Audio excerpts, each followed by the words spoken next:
This is a video assessing the stock Tesla as part of the weekly series called Featured Stocks.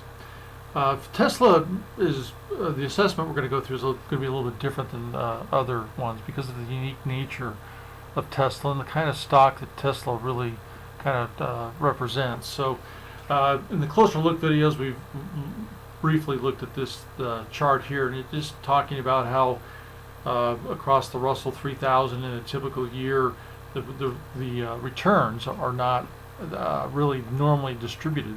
Down the middle of the chart, it's normal looking, but at the extremes you have this fat tail phenomenon, where an unusual amount of stocks, more than be expected by normal distribution, or return high returns, and there's also an abnormal amount of stocks that do extremely bad and have very negative returns. You can see here in a study that was done, about 36% of the stocks are positive in a typical year, and 64% are actually negative. So most of the returns in the marketplace come from only about 1/3 of the stocks. Now those 1/3, about 6% of the well, not out of that 1/3, but out of the total stocks in the Russell 3000, about 6% of them account for the lion's share of the returns in a given year. So Tesla represents that kind of a stock where it's going to be one or the other. It's either going to be on the extreme positive return, or likely going to be in the extreme negative return, and there's unlikely to be much middle ground on average over the next couple of years as a stock like this eventually plays out.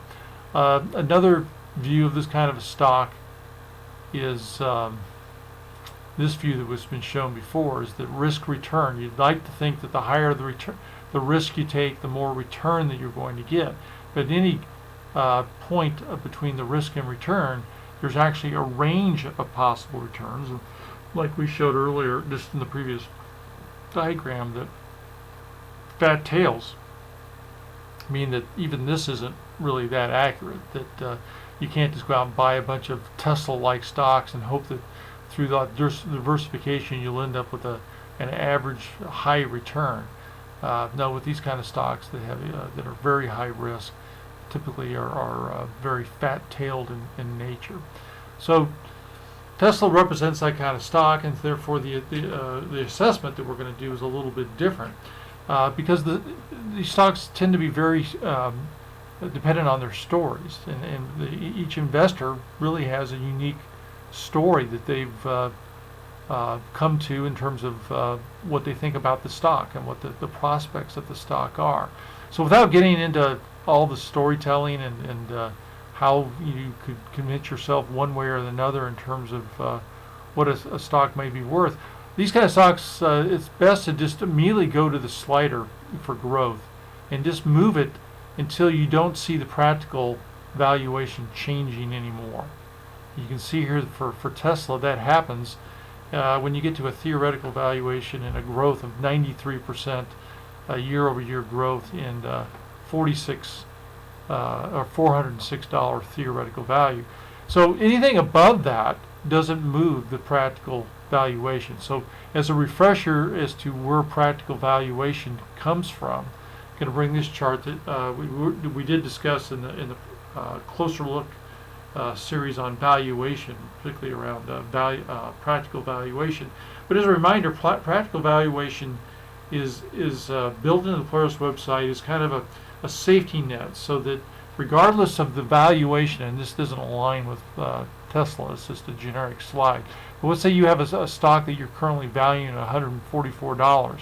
It's based on some assessment of risk represented by beta, and also by the total sales growth that the sales growth you're seeing year over year. The market, though, at any given time has a certain price, and in this slide it's $44.52 for a hypothetical stock, and it ends up with quite a disparity between what the market's currently thinking with the price, which when you work back through the reverse engineer the formula, it comes out in this case to be a beta of around 0.9 and a growth of 24%. That's quite different than the valuation that's assuming a 57% growth with the same risk factor. So practical valuation, as a reminder, says, well, how do we marry the two between, or disparity between such a good story, a valuation that goes with that positive story, yet the market seems to have in aggregate a quite different story that they seem to be thinking. And so practical valuation says you can only expect so much movement from the market in terms of their thinking around risk and sales growth.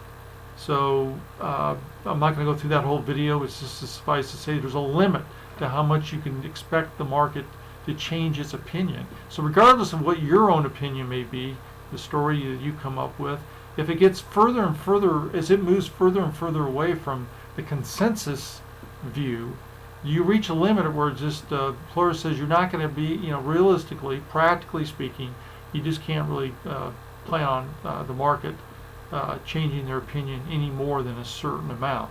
So that's what we're seeing here as we move the slider is, yeah, the story gets better and better and better and better, but even when we take it all the way to the right, it still doesn't matter. The market has long ago stopped even considering this kind of sales growth that you considered. So this is the first place I always start with a stock like Tesla, is just take the slider to the right and just see where your practical investment return stops at, then bring the slider back down to see where you first see that limit hit. And in this case, it's a sales growth of around 100%. So let's go back to the default. Default is 75% growth. That's always the first input value that you should think about changing for a stock. Now we know by sliding it all the way to the right, kind of what the upper modification we can make before we hit the practical valuation maximum. So we only have about a 25% addition to sales growth that we can play around with. So either we change our opinion about sales growth and take it up to maybe up to 100%, or we could change our opinion about some of the other input parameters and modify the sales growth to reflect that change in opinion.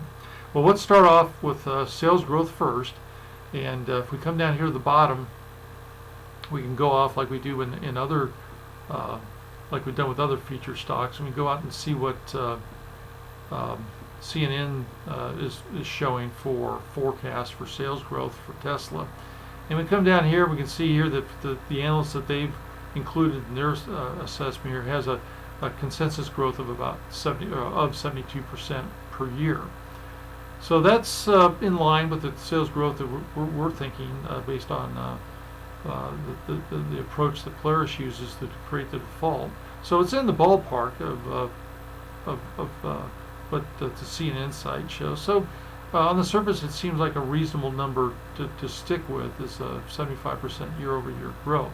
Now, before I leave that and look at the other input values, I also want to talk about for these kind of companies that we got to consider what we even mean by that kind of growth. Now, the way that the valuation model works, and just as a reminder, here is the valuation formula itself. It's just simply the dividends for Y years, and then there's a future value that's calculated and discounted back. So it's a two-step process. And so back to this other diagram I was about ready to show you, is that we assume to get to that two-staged approach, you assume a certain level of growth of sales in the first stage, usually 5 years, and then you assume that it mean reverts to a more industry standard growth from then on out. When you're talking about these high flyers that are growing, in this case with Tesla, 75%, well, what does it drop off to then at the end of 5 years? Well, the industry standard, that could be, for the auto industry, it could be something like 5% sales growth. So when you think about year-over-year sales growth of 75, and then it drops to 5, that's conceptually kind of hard to get your head around. So a more appropriate way to look at these high-flying kind of stocks is that you're really assuming that the growth rate is starting out at 150% when you assume 75, and then it drops down to 5-10%, whatever it is the industry standard is, and the average works out to 75%. So if you wanted to know what you're really thinking with these high flyers, the simple formula is 2 times the growth rate that you use with the sales growth slider, and then subtract off where you think it's going to eventually land.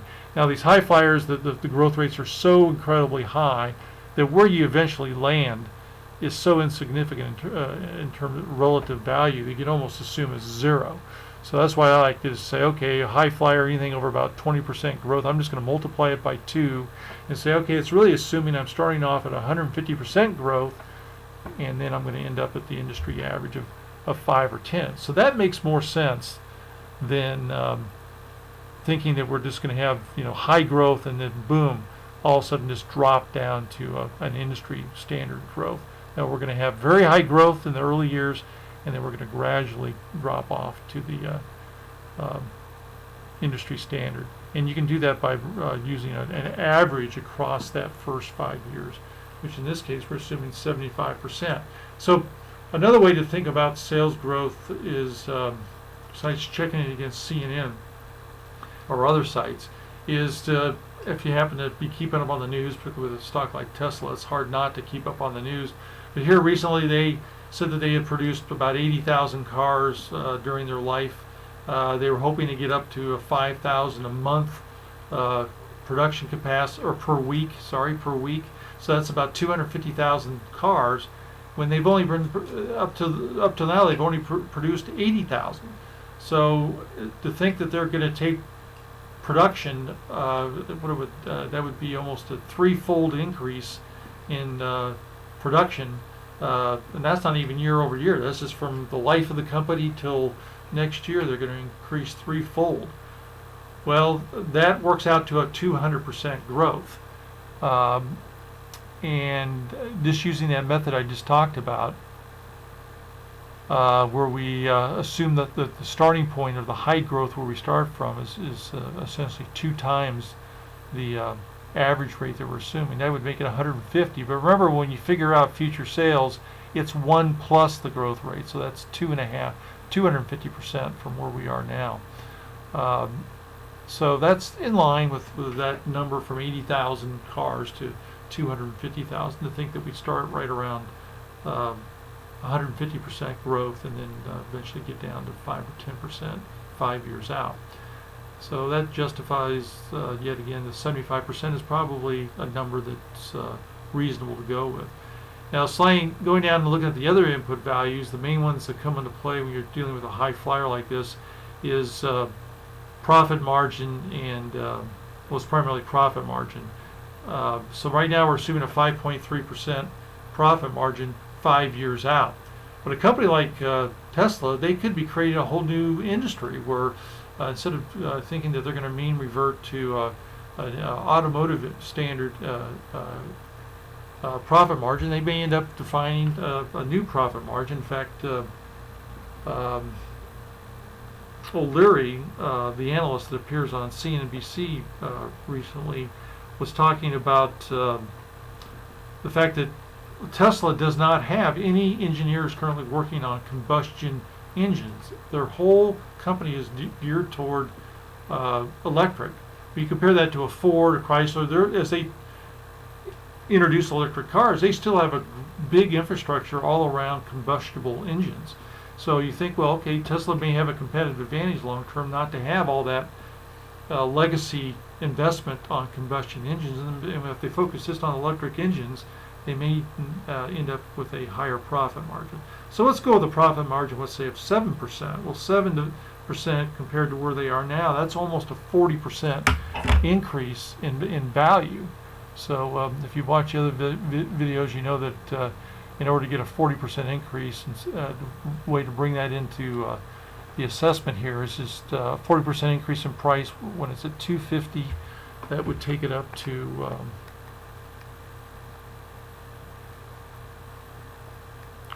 about $350. So we just move the slider till we see $350, and that's about there. Now, still under the practical return of 12.3 that we saw. So yeah, that's we could stop there with the assessment. But to scroll down and look at some of the other input parameters, I see that the PE ratio is a little smaller than I would expect it to be. I would think that by the time Tesla gets to be a mature automotive style company, that they would have, you know, a PE ratio more in line with other automotive companies. So it would be more like 14.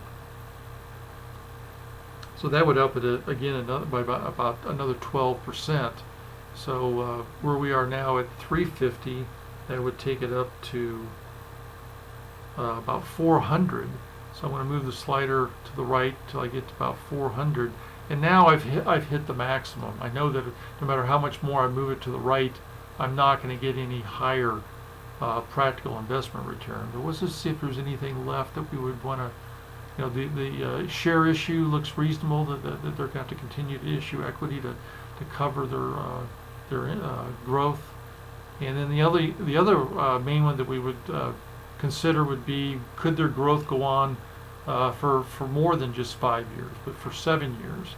And that would be a legitimate one to probably increase to 7, but it doesn't matter because we've already hit the limit here of 12.6% return. So with that being the practical limit to what we can expect, or what Polaris is kind of guiding us to expect, what about the risk that's associated with it? And if you watch the video on cost of capital, you know that that's always something that should be considered as the last step in considering whether you've got a practical investment return that's real, something that's equitable in terms of the risk that you're being exposed to. Well, you can see historically that the price variance has resulted in a expected market return of 7%. That's because typically a high growth company like Tesla, their growth, their stock price is going to be fairly independent of the overall market movements. They just tend to plow forward or drop on their own. But we're talking about, you know, out into the future. Where do we think